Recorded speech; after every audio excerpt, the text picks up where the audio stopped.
এই যে হিন্দুরা থাকে এরা আমার ভাই, বৌদ্ধরা আমার ভাই, খ্রিস্টানরা আমার ভাই, ইহুদিরা আমার ভাই, তারা দিনই ভাই নয়, তারা মায়ের পেটের ভাই নয়, তারা মানবিক দিক থেকে ভাই। ও মানুষ, আমিও মানুষ, ইসলাম মানুষকে সম্মান করে, চিল্লায় বলো ঠিক কিনা। হিন্দুদের পূজা অনুষ্ঠানে মাদ্রাসার ছাত্র যে পাহারা দেয়, গোটা বিশ্বে এরকম দৃষ্টান্ত নজির বিরল, ঠিক কিনা বলেন। আইন শৃঙ্খলা বাহিনীর পাশাপাশি মাদ্রাসার ছাত্ররা যে সেখানে পাহারা দেয়, গোটা পৃথিবীতে এই দৃষ্টান্ত আপনি পাবেন না। মাদ্রাসার ছাত্ররা তারা তো কোরআনের ধারক, তারা হাদিসের ধারক, তারা কেন মন্দির পাহারা দিবে?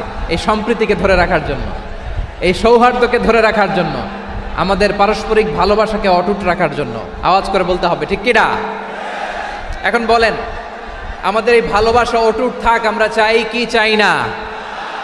আমরা হিন্দু মুসলিম মিলেমিশে শান্তিপূর্ণ সহাবস্থান, সাম্প্রদায়িক সম্প্রীতি, লালমনিরহাটের ভাইয়ের আওয়াজ করে বলুন, এই সাম্প্রদায়িক সম্প্রীতি আমরা চাই কি চাই না? আমি আপনাদের খেদমতে সূরাতুল আনআমের 108 নম্বর আয়াত তেলাওয়াত করেছি। এখানে আল্লাহ রাব্বুল ইজ্জা ওয়াল জালাল তিনি ইরশাদ করছেন, ওয়ালা তাসুব্বুল্লাযীনা ইয়াদউনা মিন দুনিল্লাহি ফায়াসুব্বুল্লাহা আদওয়াম বিগাইরি ইলম কাযালিকা যায়্যান্না লিকুল্লি উম্মাতিন আমালাহুম সুম্মা ইলা রাব্বিহিম মারজিউহুম ফায়ুনাব্বিউহুম বিমা কানু ইয়ামালুন। রব্বুল আলামিন বলেন, গোলাম ও আমার ইমানদার বান্দারা শোনো শোনো, ও আমার বিশ্বাসী বান্দারা শোনো শোনো,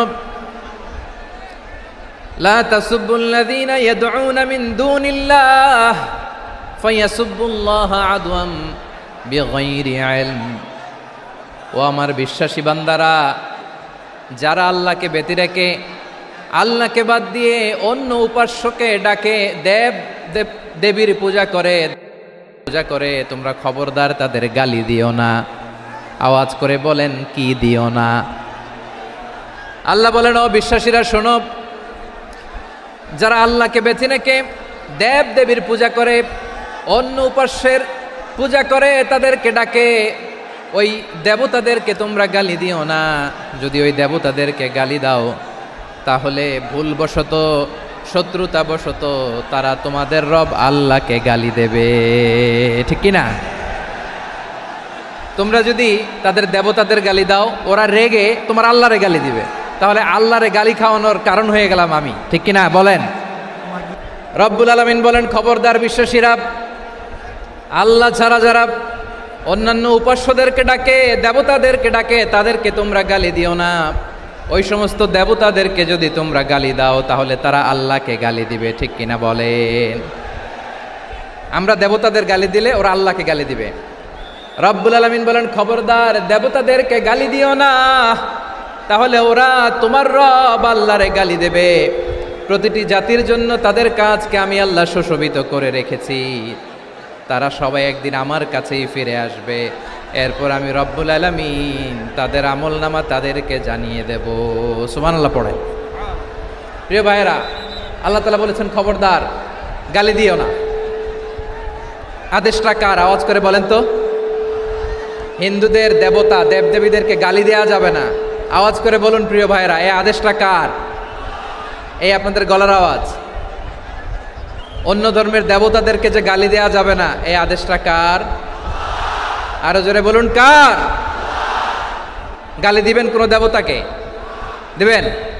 যদি দেন তাহলে ওরা আল্লাহরে গালি দিবে, তাহলে আল্লাহরে গালি খাওয়াইলো কে? আপনি, ঠিক কিনা বলেন। আমি আল্লাহকে গালি খাওয়ানোর কারণ হলাম, কারণ আমি যদি গালি না দিতাম ওরা আমার রবকে গালি দিত না। আওয়াজ করে বলেন ঠিক কিনা।